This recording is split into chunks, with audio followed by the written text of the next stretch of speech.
So friends, एक interesting सी situation market के अंदर देखने को मिली है। हमारे कॉमर्स मिनिस्टर हैं पीयूष गोयल, उनका एक जवाब आया है, एक कमेंट आया है ट्रेड डील के ऊपर जो यूएस के साथ में हो नहीं पा रही है।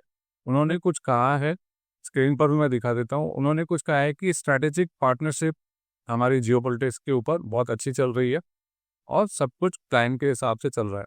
अब देखा जाए तो कुछ ऐसा लगता है कि कुछ छुपाने की कोशिश की जा रही है। ये किस तरीके के कमेंट है? हालांकि इंडिया में ये मिनिस्टर्स या इंडिया की तरफ से कोई भी फॉरेन पॉलिसी को लेकर के, पर्टिकुलरली यूएस के साथ में जो भी बात हो रही है, उस पर इतना ज़्यादा डिस्क्लोजर नहीं मिल रहा है।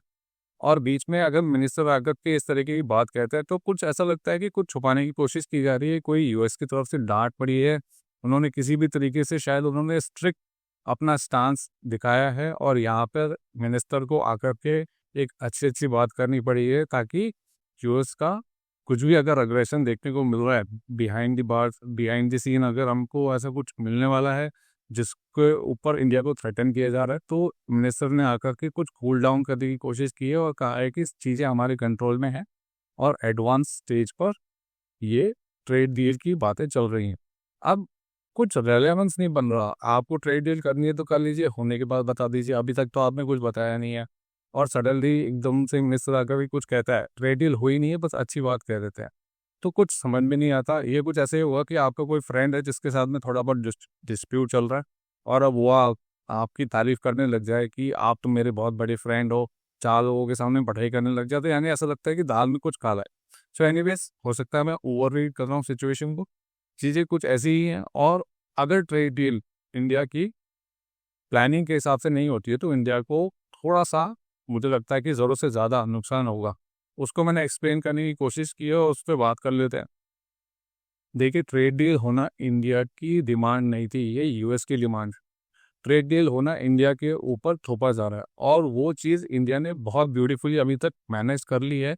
बट देखिए, अभी भी 50% के टैरिफ इंडिया के ऊपर लगे हुए हैं। ये चीज़ इग्नोर नहीं की जा सकती और इसका बहुत गलत इफेक्ट इंडियन इकोनॉमी पे लॉन्ग रन में आ सकता है।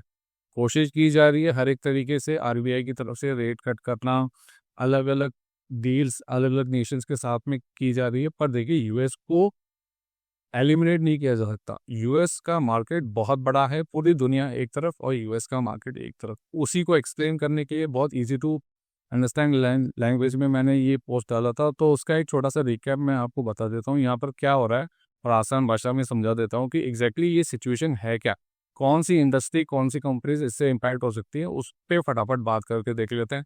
देखिए, पहले बेसिक चीज़ को समझ लेते हैं कि अगर इंडिया के एक्सपोर्ट्स यूएस को रुकते हैं या उन पे टैरिफ बना रहता है या और हाई टैरिफ यूएस की तरफ से इम्पोज हो जाते हैं, तो इंडिया को बहुत भारी नुकसान होगा, इकोनॉमी चरमरा सकती है। बड़ी बड़ी बातें मीडिया हाउस कुछ भी कर ले, पर रियलिटी को छुपाया नहीं जा सकता। रियलिटी ये है कि हम यूएस के बिना आज की तारीख में इंडियन इकोनॉमी ठीक से सर्वाइव नहीं कर पाएगी।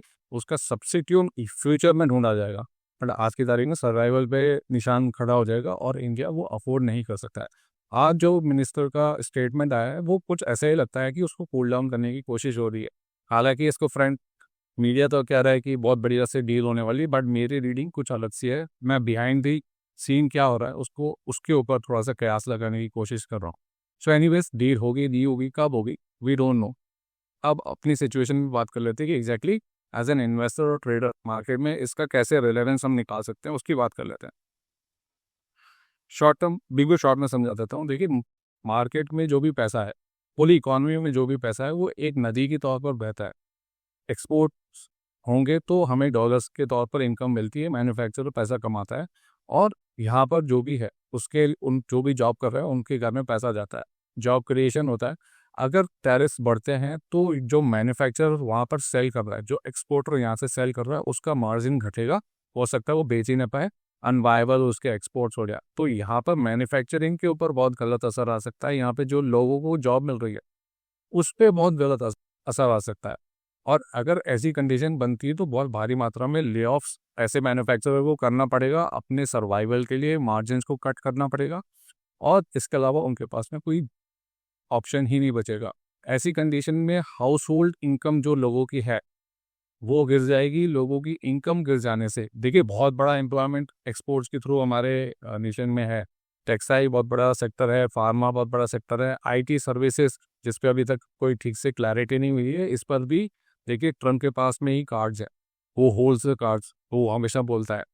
तो ट्रम्प के पास में ही कार्ड्स हैं, अगर उसने कुछ भी ऊट पटन एक और निर्णय ले लिया HB1 वीज़ा के ऊपर, जिस तरीके से उन्होंने आनंद फानंद में निर्णय लेकर के उसे रोल बैक किया था, वैसा अगर उन्होंने दोबारा इम्पोज कर दिया तो आईटी सेक्टर जो हमारा सबसे बड़ा डॉलर्स इंडिया में लेकर के आता है, फार्मा सेक्टर है, टेक्सटाइल्स है, जो सबसे ज़्यादा जॉब क्रिएट करते हैं, उनके ऊपर असर ऑलरेडी आ रहा है। आईटी और फार्मा फिर भी थोड़े बहुत बचे हुए हैं। देखिए, अगर इनकम कम होती है हाउस होल्ड्स की, तो लोकल डिमांड जो लोकल स्पेंडिंग है, यानी जो इनका जिन मैन्युफैक्चरर्स का, जिन भी कंपनीज का डायरेक्ट रिलेशन यूएस एक्सपोर्ट्स के साथ में भी नहीं है, लो डिमांड हमारी इकोनॉमी में हो जाएगी। तो जो कंपनीज यूएस को एक्सपोर्ट भी नहीं कर रही हैं अपने प्रोडक्ट्स, उनकी डिमांड इंडिया में कम हो जाएगी और वो भी स्लो डाउन की चपेट में आ सकती हैं। तो एक पूरा एक विशेष सर्कल क्रिएट हो जाएगा। स्लो डाउन की वजह से जॉब जाएंगी, जॉब जाने की वजह से अर्निंग नहीं होगी, अर्निंग नहीं होगी तो दोबारा से स्पेंडिंग नहीं बढ़ेगी, स्पेंडिंग नहीं बढ़ेगी तो मैन्युफैक्चर माल नहीं बनाएगा और जॉब्स जाएंगी। तो कुछ ऐसा एक गलत विशेष साइकिल क्रिएट हो सकता है। मान के चलते हैं ऐसा नहीं होगा, बट हाँ, चीज़ें अगर ठीक से मैनेज नहीं हुई और सन की तना जो टर्म का रहा है, हालांकि कुछ महीनों में शांत रहे हैं, उम्मीद करते हैं वो बना रहेगा, बट अगर वो वापस से शुरू हुआ और इंडिया के साथ में ट्रेड डील कंक्लूड नहीं कर पाते और उन्होंने कुछ ऐसा निर्णय ले लिया, रशिया के साथ में जो क्लोजनेस इंडिया ने दिखाई है, अगर उसकी वजह से कुछ ऐसा हो गया तो हम उसको अवॉइड नहीं कर पाएंगे, वो इंडियन इकोनॉमी पे भारी पड़ेगा। लेकिन एक अच्छी बात भी है, हमारी जो लीडरशिप है बहुत स्ट्रांग है, तो उन्होंने बहुत अच्छे काम किए हैं, तो वो इस स्टेज पे मैंने बताने की कोशिश की है। देखिए, अभी तक एक्सपोर्ट्स पर ऐसा कुछ भी बहुत बड़ा इम्पैक्ट अभी तक नहीं आया है और लोकल डिमांड को भी पुश करने के लिए आरबीआई ने ज़बरदस्त तरीके से रेट्स में कटौती करके रखी है, उससे लोकल डिमांड बढ़ती है। ठीक है, सो अगर देखा जाए तो यहाँ पर एक्सपोर्ट्स पर कोई कमी नहीं आई है, और हाँ, जो रुपये के अंदर डेप्रिसिएशन हो रहा है वो भी हमारे एक्सपोर्ट्स को सपोर्ट कर रहा है।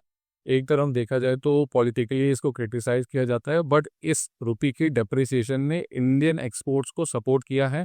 कैसे सपोर्ट किया है इसको आपको समझना पड़ेगा। अगर 91 रुपीज़ पर डॉलर के हिसाब से रुपया एक्सपोर्ट्स कर रहा है, तो यानी ज़्यादा डॉलर्स हमारे ज़्यादा रुपए हम अर्जित कर पा रहे हैं अपने हर एक डॉलर के एक्सपोर्ट पर। सिंपल सा लॉजिक यही है, और यानी जो टैरिफ लगे हैं उसका कुछ ना कुछ इम्पैक्ट इस रुपये की डेप्रिसिएशन ने एब्जॉर्ब कर लिया है। ठीक है, आगे चलते हैं। इसका मैं बियर केस बना करके रखा है कि इस पूरी सिचुएशन में क्या क्या इम्पैक्ट कैसे आ सकता है। 50% टैरिफ ऑलरेडी लगे हुए हैं और शार्प ड्रॉडाउन हमें 28% तक का अपने एक्सपोर्ट्स में देखने को मिला है, फिर भी बहुत कंट्रोल्ड है। टेक्सटाइल पर कैसे इम्पैक्ट हो रहा है, जेम्स एंड ज्वेलरी पर कैसे इम्पैक्ट हो रहा है, फार्मा थोड़ा सा बचा हुआ है पर फिर भी इस पे रिस्क है।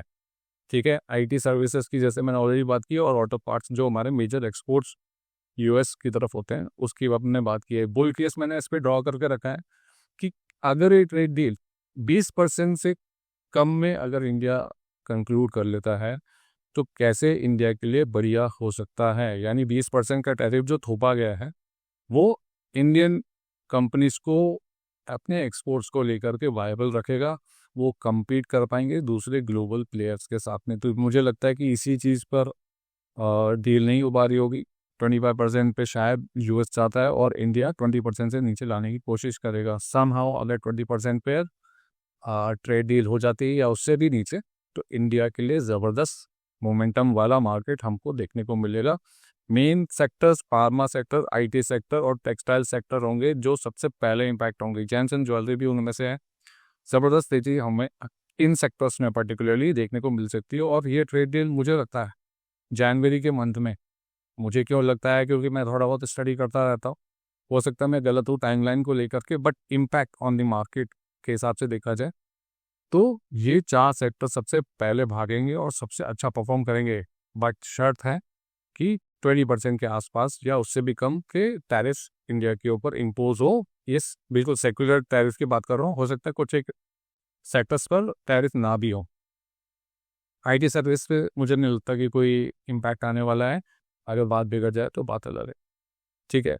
ये 4 सेक्टर ऐसे हैं जो सबसे ज़्यादा चलेंगे। उसके बाद में ऑटो सेक्टर और हैं जो सबसे ज़्यादा फेवरेबली इम्पैक्ट होगा। कुछ कंपनीज हैं भारत फोर्ज जैसी जो वहाँ पर सबसे ज़्यादा एक्सपोजर रखती हैं, तो उनके ऊपर होगा। एनीवेज, तो ये जो भी सिचुएशन इंडिया के ऊपर थोपी गई है टैरिफ्स को लेकर के, ये लॉन्ग रन में इंडिया को आत्मनिर्भर बनाने के लिए काम करेगी। और यही प्रधानमंत्री मोदी कहते रहते हैं कि मेक इन इंडिया को के कॉन्सेप्ट को आगे बढ़ाना है। और ये चीज़ होने की वजह से इंडिया को एक ज़बरदस्ती का पुश मिल गया, यानी परेशानी में डाल करके सोल्यूशन ढूंढने के ऊपर इंडिया को मजबूर कर दिया गया। और इसी दौरान ओमान के साथ में, न्यूजीलैंड के साथ में और यूके के साथ में कुछ डील्स हुई थी, वो इसी का नतीजा है।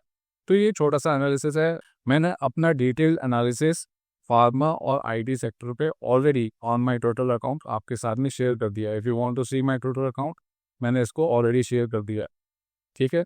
अगर आप जाइए और आईटी सेक्टर के ऊपर हर एक कंपनी, 9 कंपनीज जो हैं जो मेरे रडार में हैं, इनको मैंने कवर किया है। गो देयर, आराम से पढ़िए, 27 पेज का एनालिसिस है। You can download this report from my Telegram account as well. Link मैंने इसी पोस्ट पर नीचे दिया हुआ है। फार्मा सेक्टर को भी मैंने कंपेयर किया है। बहुत सारी फार्मा कंपनीज हैं जो बिल्कुल रडार में है। तो आपके अगर कोई सुझाव है तो आप मुझे कमेंट करके बता सकते हो। सो इस एनालिसिस को कंटिन्यू करेंगे बट अगले वीडियो में।